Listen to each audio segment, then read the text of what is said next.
Pidetään se herkku siellä koiran kuonon korkeudella niin, ettei sinne tule ylimääräisiä hyppyaskeleita, vaan se on rauhallinen pyörähdys ympäri. Pikkuhiljaa ruvetaan sieltä pienentämään sitten ohjaavan käden liikettä, kunnes koira alkaa pyörähtämään pienellä käsiliikkeellä tai käskyllä.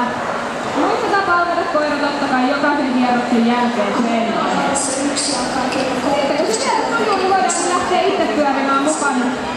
Rakentaa vaikka pieni tanssiesitys jouluksi sivulle näytettäväksi. Kiitos, Roope. Sitten Roosa näyttää meille, miten kohteen kierto onnistuu.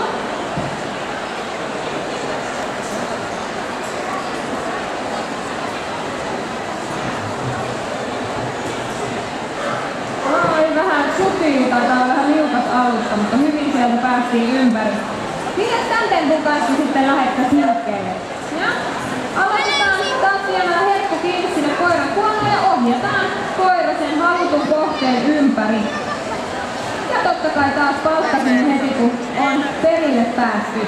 Pikkuhiljaa lähdetään sieltä pienentämään käsiliikettä niin ettei se nami siellä olekaan ihan kuonossa kiinni koko matkaa. Ja kun se rupeaa sieltä sujumaan, niin voidaan lähteä ottamaan etäisyyttä ja harjoittelemaan toki myös eri kohteiden kanssa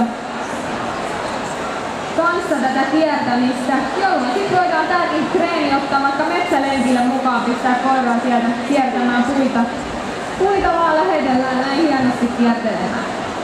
Kiitos Roy. Sitten vielä Borat näyttää meille näyttävän puputempun. Yes, hienosti.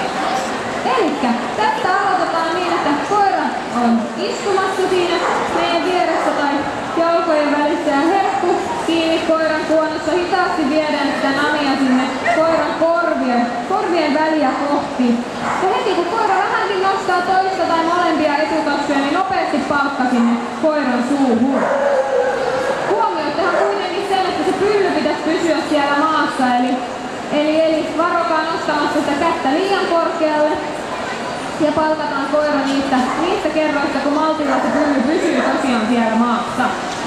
Pikkuhiljaa koiran yhteistyössä voidaan ruveta taas vaatimaan selkeämpää nousua etuosalla ja sitten lähteä pienentämään käsimerkkiäkin. Harjoitusvaiheessa voidaan tukea koiran etutassuja käsillä tai tekemällä temppu jalkojen välissä, niin kuin näiden Borotin äsken sen tehneen, niin saa tukea vähän sieltä ihmisen vartalosta sitten.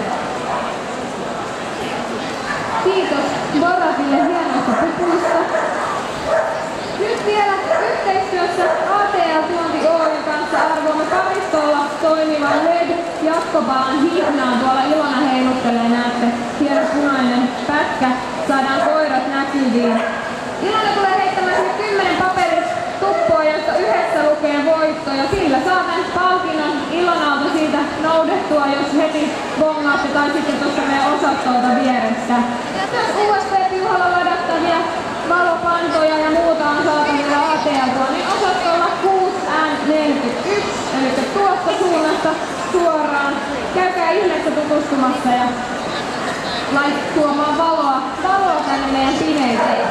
Kiitos teille kaikille, kun seurasitte esitystämme. Tulkaa ihmeessä juttelemaan meidän standille ja nappaamaan alekuponkia osallistumaan 5 kerran kurssin arvontaan.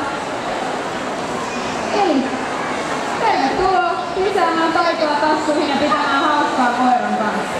Kiitos teille!